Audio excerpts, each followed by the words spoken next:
സൗദിയിലെത്തിയതിനു ശേഷം യാത്ര പോകുന്ന സമയത്ത് ഓരോ ഭാഗത്തെത്തുമ്പോൾ നല്ല നല്ല ഭംഗിയുള്ള കാഴ്ചകൾ കാണുമ്പോൾ ഞാൻ വീഡിയോ എടുത്ത് വെക്കും. കാണുമ്പോൾ കണ്ണിന് ഇമ്പമുള്ള കാഴ്ചകൾ മറ്റുള്ളവർക്ക് കാണിച്ചു കൊടുക്കുമ്പോൾ അവർക്ക് കിട്ടുന്നൊരു സന്തോഷമുണ്ടല്ലോ, അതാണ് കേട്ടോ ഞാൻ ഉദ്ദേശിച്ചത്. ഞാൻ ഒരുപാട് വീഡിയോ കണ്ട് ഇതുപോലെ ഒരുപാട് സന്തോഷമൊക്കെ നേടുന്ന ഒരാളാണ്.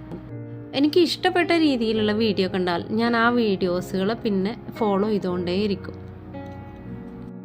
അപ്പോൾ സൗദി അറേബ്യയുടെ ഈ ഒരു കാഴ്ചകൾ നിങ്ങൾക്ക് കണ്ടിട്ട് ഇഷ്ടമായിട്ടുണ്ടെങ്കിൽ എനിക്കൊരു ലൈക്ക് തന്നിട്ട് പോകണം കേട്ടോ. ബാക്കി നമ്മൾ വിശദമായിട്ടുള്ള വീഡിയോ യൂട്യൂബിൽ അപ്ലോഡ് ചെയ്തിട്ടുണ്ട്, അതും കണ്ടിട്ട് നിങ്ങൾ സപ്പോർട്ട് ചെയ്യണം. ഈ ഒരു സീനുകളൊക്കെ നമ്മൾ റിയാദിലെ കിങ്ഡം ടവർ കാണാൻ പോയപ്പോൾ എടുത്ത വീഡിയോസുകളാണ്. നമ്മുടെ കിങ്ഡം ടവറിൻ്റെ ഏറ്റവും മുകളിലുള്ള ഭാഗമാണ് ഈ കാണുന്നത്. അതിനുള്ളിലെ കാഴ്ചയാണെങ്കിൽ അതിമനോഹരവുമാണ്.